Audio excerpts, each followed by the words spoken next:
In today's fast-paced world, we are so busy chasing things that we forget the most important person, ourselves.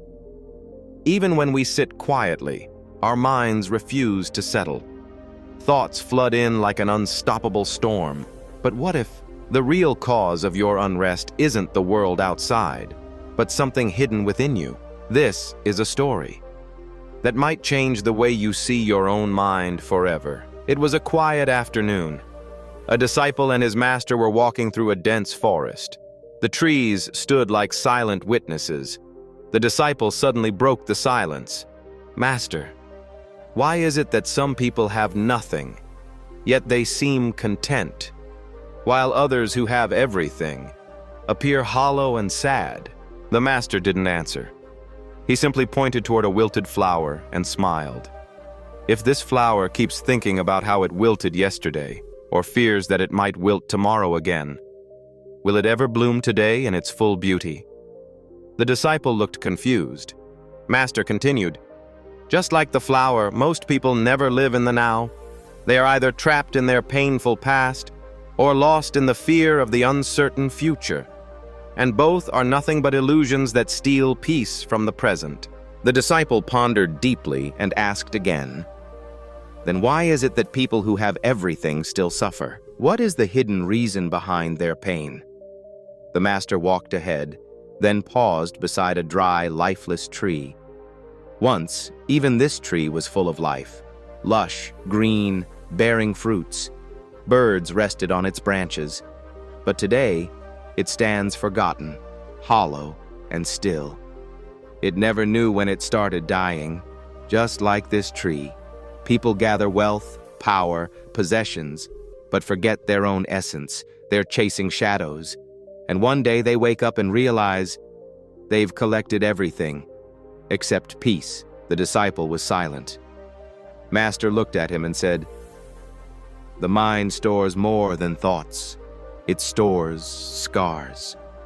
There are events in our lives, painful ones, that never leave. They become knots, invisible chains, and every time we act, speak, or decide, those knots pull us back. We think we are free, but we're trapped in memories we never cleaned." Just then, the disciple screamed. He had stepped on a sharp thorn. Blood oozed out. The master bent down, pulled out the thorn, and asked calmly, "Who do you think is responsible for your pain? Me?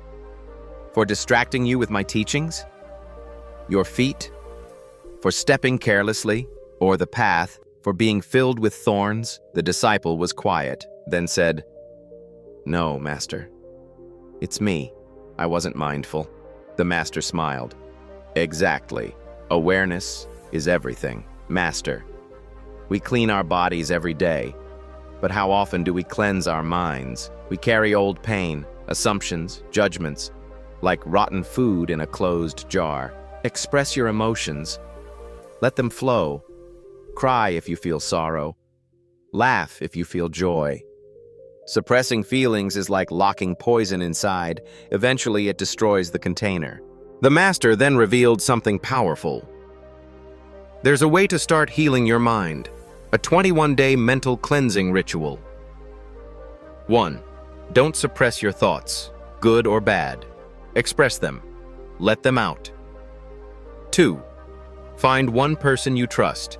Share everything with them, without fear of judgment. 3. Sleep with a clear heart every night. Don't carry today's burden into tomorrow. If you do this for 21 days, the master whispered, your mind will become a temple, not a prison. As the sun began to set, the forest opened into the master's hermitage. The disciple looked peaceful, but there was something different in his eyes now. A strange lightness, a glimpse of something he never felt before freedom. So, dear friends, if your mind is heavy, if your past still haunts you, if your future scares you, start now. Start expressing. Start healing. Because the only prison is silence, and the key is within you. Comment Namo Buddhaya. if you felt this story deep in your heart.